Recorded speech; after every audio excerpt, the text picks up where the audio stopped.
Hey there, welcome to Made to Last, a podcast for makers and storytellers. I'm your host, Casey Clark. I'm also the chief curator at the Legacy Collective. The Legacy Collective is a resource for the creative class. We provide a point of connection for artists and creative entrepreneurs to be encouraged in their artistic and spiritual life. We also provide practical training through courses and workshops. And for fellow pioneers, makers, and storytellers, we provide content of all types to help them build their own legacy. Today's episode is from a talk I recently gave at the Well Collaborative Gathering in Frederick, Maryland, with my friends Corey and Christy Fry. This talk was given on October 23rd at their recent gathering, and it really kind of covers the practicalities of art making and creativity. It's honestly one of my favorite conversations to have. In this talk, I'll walk through some of my own processes and musings about the subject of turning ideas into realities and how that's supported by collaboration with other artists. I also share an ongoing dialogue I'm having with other creatives about the relationship between inspiration and wisdom. The metaphor I've been using is one of the sail and the anchor. And it's been a really interesting way for me to understand for myself and a way to explain to other creatives the way inspiration is both pursued and caught, while at the same time we're submitting to the leadership and the wisdom of those who've gone before us. And it enables us to take ideas and turn them into realities, to give them a social life outside of our own imagination. And finally, I share how collaboration has served to reignite my own creativity and give my role as a curator and a coach a renewed sense of purpose. I hope this episode encourages you. If you have any questions, you can fill them out on the podcast right below the episode notes. And if you're ever interested in learning more about the Legacy Collective, please visit the link in our show notes. Contact us. Let us know how you like this episode. And if you have any needs at all, please check out our links and contact us on our website. Here's our episode about turning what ifs into how-tos. Enjoy.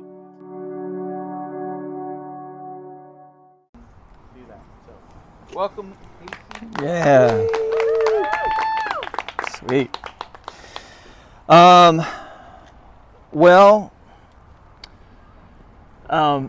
Corey and I have probably talked so much about what I'm going to share today. I literally don't speak much, but when I do, I feel like I have a million things that I want to say. And so even as I'm sitting there, I'm just like, oh, there's so much other stuff I want to say.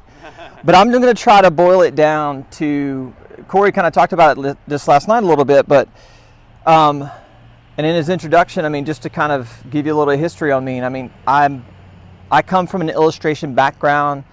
I went to college in 95, and so I kind of come up with this. As a kid, I always drew. It just made sense to go to college for art. I graduated with an art degree, found music, just started exploring all these different creative avenues, and somehow in the midst of all that, I have found myself as an artist. I always knew I was super, super practical when it came to art. Like I always thought, like if I'm going to do art, I want to do something that's really, really practical with it.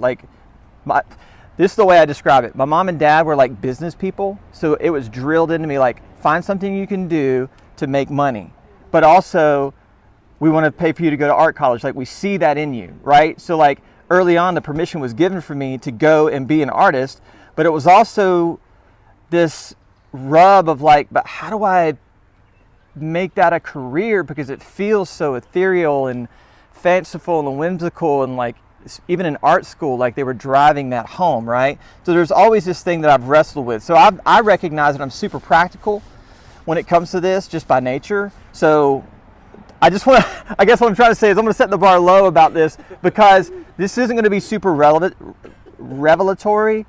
It's going to be super practical. But because I love the conversation of art and faith, I love the topics that come up. I love the fact that like we are created to create. We were created in the image of the Creator to create. Like I love that relationship. I love the topics of conversation that we explore as a community. My hope is that maybe some of the things that I'll say today will kind of spark some questions. So either discussion tonight or maybe we'll have a little time this morning. But, a lot of the things that we talk about in the community, I've told Corey this a million times, like we'll be reading these books in book club and it'll just go way over my head. Like it does something in my heart, but like I cannot get my head wrapped around it. But the one thing I have learned is that I love seeing artists take their ideas and put them into action. Like what's an actionable reality that they can take their art into? So I'm going to talk a little bit about that today, but here's a couple questions I want to ask before I get into this. So I'm going to talk a lot today about inspiration and wisdom. I'm going to talk a little bit about collaboration, but I'm going to talk about the marriage of those two things, because to take an idea into an action, there has to be some form, there has to be an inspiration. There has to be this catalyst that says, hey, I want to take this idea and do something with it. Like I'm inspired to move towards something. But you have to have some action steps to put in place. So I want to ask just these 4 questions. What inspires you? What are the things that inspire your art? And we're going to talk a little bit about the relationship of, is it raining? A little bit. It's raining a little bit. I look down, I'm like, hey, there's little sprinkles. Are you guys good? Yeah. If it starts to somebody raise your hand and be like, can we take it inside? So I want you to ask yourself, where does inspiration come for you? Like what inspires you and where does it come from? I don't know about you guys, but I get inspired in the weirdest places, the most inopportune times. It's usually in the shower or in the bath. And I'm like, I get all this information and I'm like, I can't do anything with this. But here's something that I've realized, that sometimes that inspiration, that catalyst, is really just the thing to get you moving forward, because it's going to evolve as it should, right? Like that idea is going to grow, it's going to become something more. So the third question I want you to ask yourself is, how do you know when to chase an idea down? Like, how do you know when to go do something? So if you get inspired and you want to take it further, how do you know what ideas? So that's probably the biggest question we wrestle with. And as a creative coach, is the number one question I always end up answering or navigating with the people that I'm coaching. Because they're like, I have all these great ideas. I have this series I want to paint, but I don't know what to do with it. They know how to get started. They know what to do, but they want to know, what am I supposed to do with this? And then lastly, what's your motivation? This one for me, I've had to wrestle down a lot, because when you ask yourself, why am I creating? You have to ask yourself, is there an expectation behind it? I've come to realize that art is a very generative thing. In general, unless you have an audience that is doing something with your art, they're buying it, they're purchasing it, there's engagement in their community around it. You kind of have to just have an idea of I'm creating art for the sake of creating this art. I remember, hopefully Julie won't mind me sharing this, but because I'm going to. I remember, so my wife, and y'all are going to hear from her afterwards, and trust me, I'm setting the bar low, but she's going to blow it through the roof. I remember there was a certain point where she would sit in the corner of our bedroom and play to a wall. She would write these songs and play them. And at one point, the frustration just built, because it was where are they? What's going to happen with this music? What is it for? And I just remember asking her the question. I'm like, so what if the only person who ever hears your art is the Lord? Is that enough? And so I think sometimes when we are creating as artists, when we are putting ideas out into the world, sometimes we have to be okay with if it sort of falls flat, or if it doesn't necessarily get the momentum that we anticipate or expect, because it's just the first iteration. In my marketing world, there's always the version done is better than version none. Just get it out there and see where it goes and see what happens. So I also have this thing that I'm working on. It's called a generational and a generative view of creativity, and it basically speaks to the idea that we come here, right? Corey talked a little bit last night about how as artists we sort of are on the fringes, and sometimes we can find ourselves in the center. And situations like this are a perfect example of that. Julie and I come from Charlotte. We come here. We bring something that we're wrestling with and kind of dialing into way out here in our realm, and then we come here and bring it here. But now we're kind of in the center of something. We're in the center of this community. We're bringing our context into this context. And that, is just how it works. Like Corey's going to be bringing something from his context here, where we've come from the fringes to here, and he's going to be bringing it to us, and then we get to take it with us. So I think having a motivation that says, I want to bring something to the table, that I want to be generous with this. So let me do this. Let me kind of turn the page here, and I want to talk about how to turn what ifs into how to's. And I literally came up with that, of course, near water. And I was working it out. I was working out this idea, and I'm like, what does that actually mean? And the idea of, so I'm just going to read my notes because it's going to be a lot easier if I do it that way. I love creativity because it's an invitation into potential. It's an invitation to what if. I get an idea. I don't necessarily know how I'm going to work that out, but I get to engage in the possibility of what it can become, how to make it happen. Julie and I and Ben, our son, we were driving up here and we stopped at the Luray Caverns. And I don't know if has anybody ever been to the Luray Caverns? Okay, so we're walking through, and we have the little tour guide, but I'm not really paying attention to it. And we walk into this long little hallway at the end of the caverns, and we open up into this huge opening, this huge cavern, and there's this like weird, like resonant gonging happening. And I'm like, what is going on? And I remembered, something about the cathedral pipes or the cathedral organ. And so I go in there, and there's this organ, and we're hearing all of this music, and it just kind of is on this cycle. And I finally just asked the guy, I'm like, man, what's the story behind this? And he said 113. And I'm like, 113? He goes, in your pamphlet. So I start reading it. And it was mind-blowing. This guy, I can't remember his name right now. This guy, this is what I'm saying, is that this person walked into a cavern, and for some reason he had the idea, what if I put rubber mallets on these stalagmites and stalactites, and then connect piezo pickups to convert that energy into sound, run it into this big, huge opening, connect it to an organ so people can play the pipes. Like, that was his what if. And then somehow, I was sharing with Sean earlier, I'm like, somehow this guy had the faculty to figure out how to make that happen and do it, and then create a space for people to come and enjoy it. And this is his quote: "Man's genius and God's hand are in perfect harmony." So not only did he have this idea in this what if, but he also had this idea of there's God made something. Wow. What if I can add to that? The idea of letting an idea evolve. The idea of being inspired and saying what if, and then saying, okay, I have the faculty to figure out how to do something with this. I love the idea of creativity because the what if, it points to what's possible, and we allow the Spirit to lead us down a path that evolves, it grows, it becomes something. I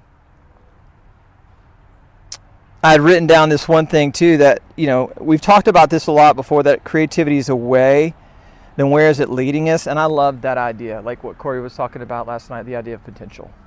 Where is this idea leading us? A lot of creativity for me is open-ended, but as I'm going to talk about a little bit later, that because I'm super practical, I like to see, when I see someone's idea, even with my coaching students, I'm like, I see the potential in your idea, and I immediately shift into a place of okay, what are the resources? What are the things that you need to actually give that thing life? And then lastly, kind of on this introduction of this, is there's this thing that burning in our bones. It requires something of us, right?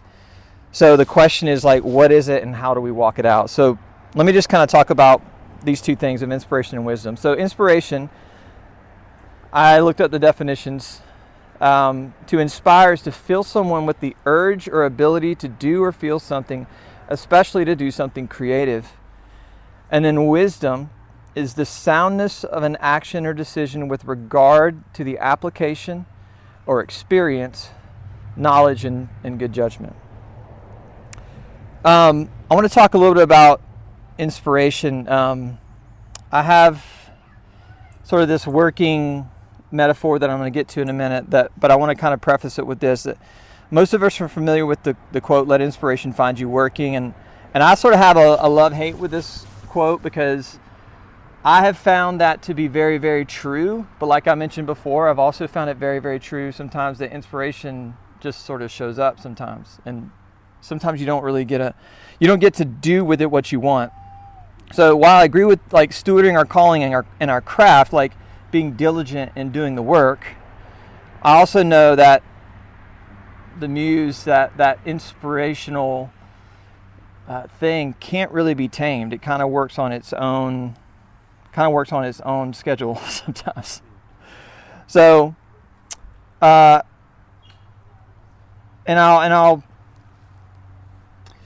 been probably over the last year and a half, I've been reading in the book of Proverbs, and where I'm heading with this idea that I'm sharing with you guys today is that there's a relationship between inspiration and wisdom when it comes to having an idea, having a creative unction, and doing something with it, and there's a relationship between those two. And so one of my favorite passages in Proverbs, it's Proverbs 8:22, and it talks about the spirit of wisdom in a way that's just, it personifies the spirit of wisdom, and it really, well, I'm going to read the scripture and I'll talk about it a little bit, but it says this: "In the beginning I was there, for God possessed me even before He created the universe. From eternity past I was set in place before the world began. I was anointed from the beginning, before the ocean depths were poured out, and before there were any glorious fountains overflowing with water. I was there dancing. Even before one mountain had been sculpted, or one hill raised up, I was already there dancing. When He created the earth, the fields, even the first atom of dust, I was already there. When He hung the tapestry of the heavens and stretched out the horizon of the earth, when the clouds and skies were set in place, and the subterranean fountains began to flow strong, I was already there. When He set in place the pillars of the earth and spoke the decrees of the seas, commanding the waves so that they wouldn't overstep their boundaries, I was there, close to the Creator's side as His master artist. Daily He was filled with delight in me as I playfully rejoiced before Him. I laughed and played, so happy with what He had made, while finding my delight in the children of men." I get so excited when someone is inspired, like especially with coaching students or with clients, and I see that burning inside of them to make something, this idea that they have, and they want to see it come to life. They want to see it have this social life, like we've talked about before. And it always reminds me of this scripture. It always reminds me that, like, here is the spirit of wisdom, overjoyed, dancing, enchanted with what's happening as God is creating, and also finding delight in those who are delighting in what God is creating. Like this, it's this weird thing where it's like you think about the Trinity and you think about the Holy Spirit, and I'd never really thought about it, that the idea that the Holy Spirit is also the spirit of wisdom because He leads us into all truth. But in that, the same Spirit that hovered above the water, that was a part of the creation, also was able to step back and enjoy as it was all being created, and then participating in our delight as we watch what God is creating and our participation with that. So I get really excited when people start like being playful and having these discoveries. So I haven't really ever talked about this. I've had conversations with individuals about this before, but I want to kind of put this idea out because it's the relationship between inspiration and wisdom for me is I've never really, like, I'm not a super smart, like super intelligent person. I don't read a lot. And I don't necessarily have a lot of language, but I find that metaphor works really well for me. And in this one, the raining's kind of starting to pick up. It is a little bit. Like I'm getting. Look at the weather here. Yeah. Is everybody okay for now? You guys are probably okay, maybe, but what y'all want to do? Let's see where it's headed.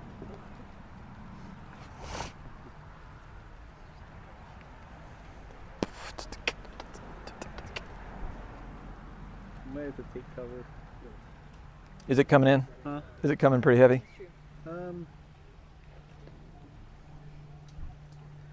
Chances are going down. Like it should pass over us. Okay. It'll stop. Yeah. Okay. Is everybody good if we push through for a few minutes? If it picks up, we can Cool. take cover.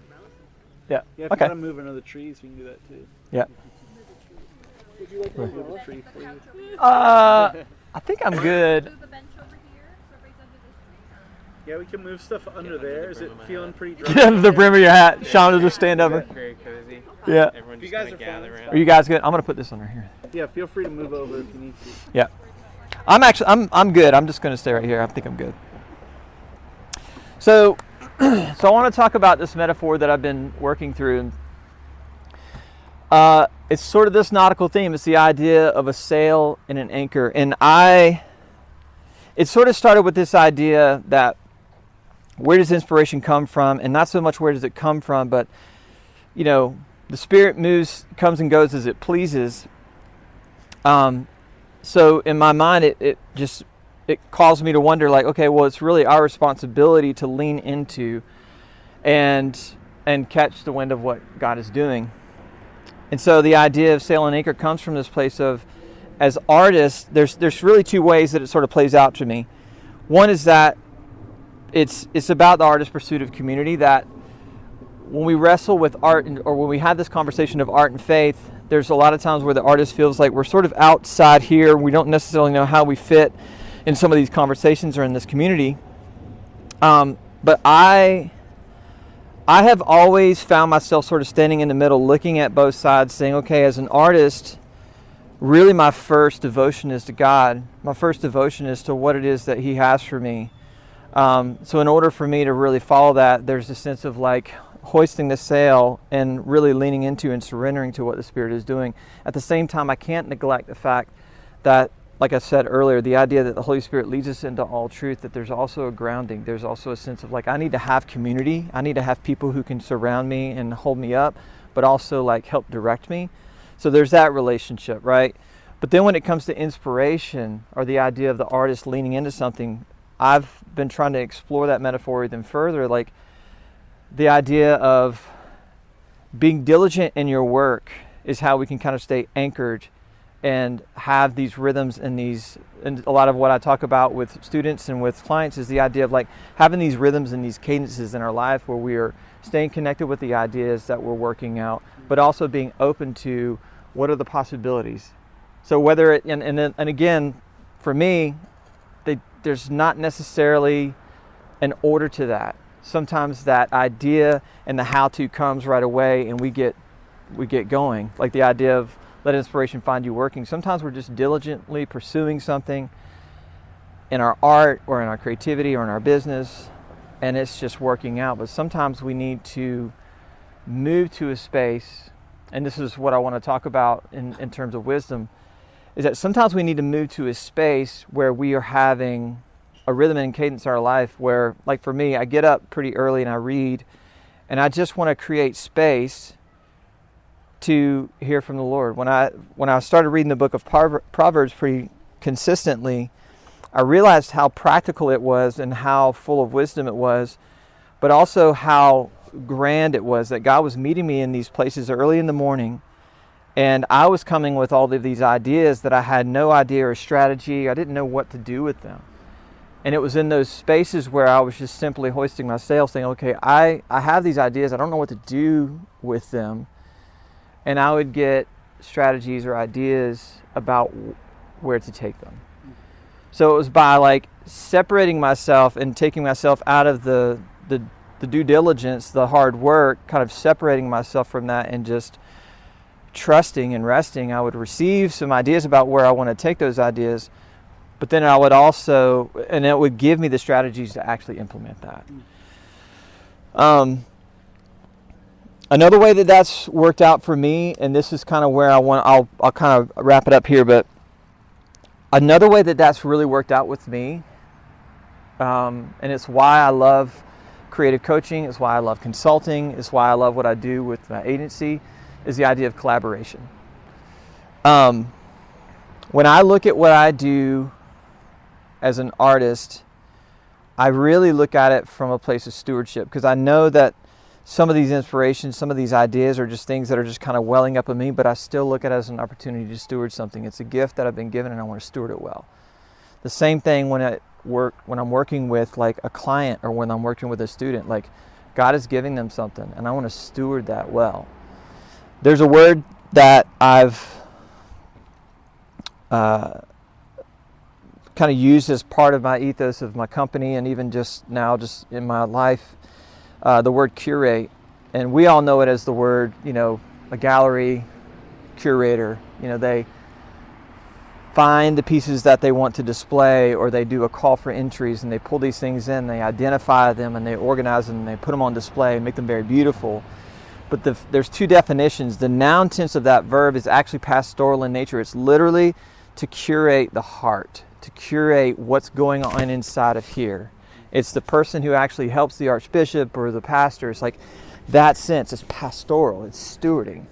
The other definition is the one we're familiar with. So I love collaborating with other people because it gives me an opportunity to help them curate. Like I always tell my clients, I'm like, hey, ultimately I'm here just to kind of help get whatever is in here out, and then give you the resources and the faculties and the processes and strategies that we can work through all that together. So as artists, I think sometimes I know for me in 2020, when everything started shutting down, I kind of hit this grinding halt with my own creativity. I didn't know where I wanted to take some of my ideas. I had been working with this group out in Oklahoma, just doing these illustrations for their devotionals. And it was really exciting. It was fun, but it started going stale.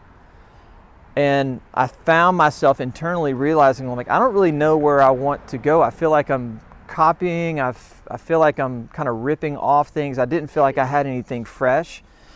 And because of those illustrations, I had a conversation with someone over Instagram, and they asked if we could collaborate together. I'm like, sure. I was like, I'm kind of fresh out of ideas, so I don't really know where we can take this. And she was a dancer, and she was writing these devotionals, and she wanted me to do these illustrations that I had done for this other group. And I just remember that when I started this process of collaborating with her and working together on her idea, it pulled me out of my funk. It pulled me out of this place of like, man, I feel like I'm stalling. And it pulled me out. It like kick-started my brain again. It kick-started my heart. And I'm like, I had another place to put that energy into. And by the time we had finished, it turned from, hey, will you do the illustrations, to this book, to we hosted an online event for all of the dancers and all the people who were part of her dance community, to creating a video across state lines. And so what I'm saying is that collaboration is really, truly a place where everyone involved, I wrote something down, so I'm going to just say this.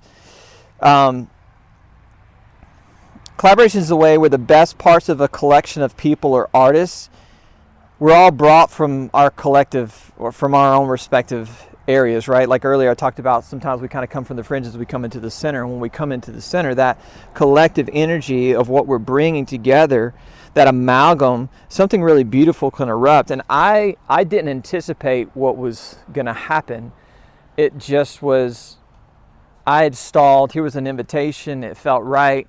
And I just kind of said, okay, well, I'm just going to lean into this and see where it goes. And we've her name is Tehila. Tehila and I have worked on 3 things since then. Just that moment of inspiration, that moment of collaboration really broke up in something. And from that moment forward, like it really released something in me. So I'm a big proponent of, if you feel stalled or if you're feeling uninspired and don't really know where to take an idea, really be open to collaboration, really be open to working with other people, inviting other people into the process. That can be a little bit scary sometimes because we sometimes feel a huge sense of ownership with our ideas, and I think that's okay. But sometimes it's good. Corey and I talked about a year ago, we did a talk about overcoming the fear of rejection. So sometimes that idea sometimes our fear comes from, what if my idea isn't met with any reciprocity, or if it's not, like, maybe they just don't see any value in it. It's okay. Like, it's your first iteration, right? Or maybe it's something that you've been working on and maybe you will truly be heartbroken. I don't know. But the idea is, lean into the opportunity of collaboration, bringing some new life to this idea and seeing how that can take, you've got this inspiration, you want to see what you can do with it. I think with this idea of our what ifs and how to take them into action, if I can really just sort of sum it up, it's learning this relationship between inspiration and wisdom, and how connecting ourselves to God by giving ourselves space to hear and receive, but also giving ourselves space to be diligent and pursue those ideas. And there's the sun. Amazing. Yes. Yes, right on cue. I know I've said quite a bit here. I tend to do better with, like, audience participation or questions or anything like that. So I tend to do better. I've realized this about myself.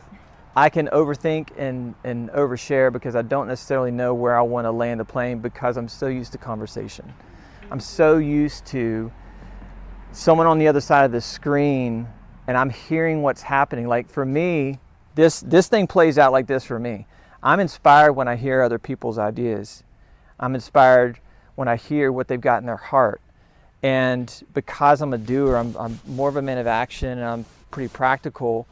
When I hear those things, something about that relationship is where I sort of receive what for lack of a better term, like, I feel like I get a lot more revelation when I'm actually talking to people.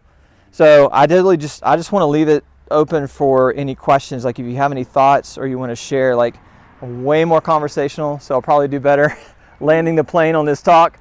If there's any conversation, if there's any questions, fire away. Like, anybody got any thoughts?